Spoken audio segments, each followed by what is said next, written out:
От имени Министерства спорта Республики, от имени Управления физкультуры и массового спорта Республики разрешите вас поздравить с сегодняшним нашим мероприятием, открытием турнира спорткомплекса «Лельмапур» на призыв Деда Мороза. Мы являемся первыми ласточками, потому что вот приезд нашего тренера с Китая позволил нам узнать этот вид спорта. И наши дети в течение этих 2,5 месяцев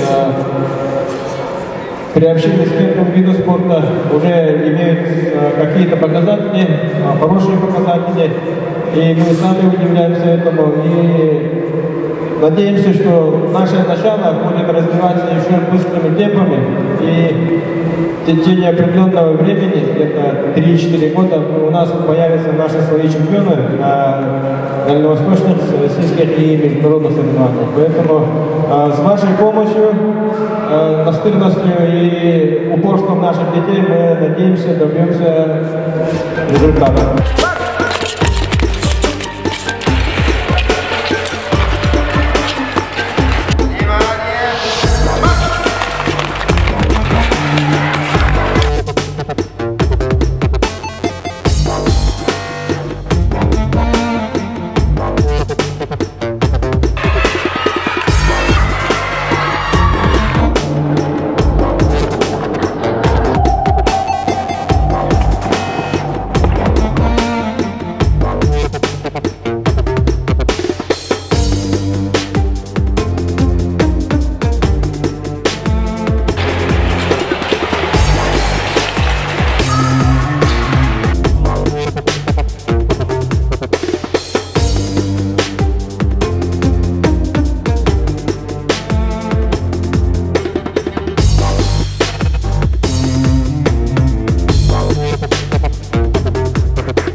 Благодаря нашему тренеру Цай Хайфену вот, дети наши уже показали свои результаты.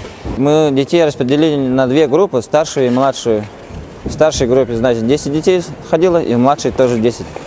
В каждом забеге, забег на 500 метров, это 4,5 круга, по 5 детей, 5 дорожек, из которых первые и вторые финиширующие выходят на следующий, то есть на финальный забег.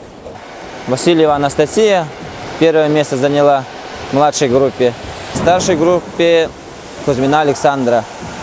В дальнейшем в перспективе мы планируем дальше своих спортсменов, детей выдвигать на Дальний Восток, ну это через 3-4 года. И еще показывать свои хорошие результаты, выдвигаться на российские, так сказать, места.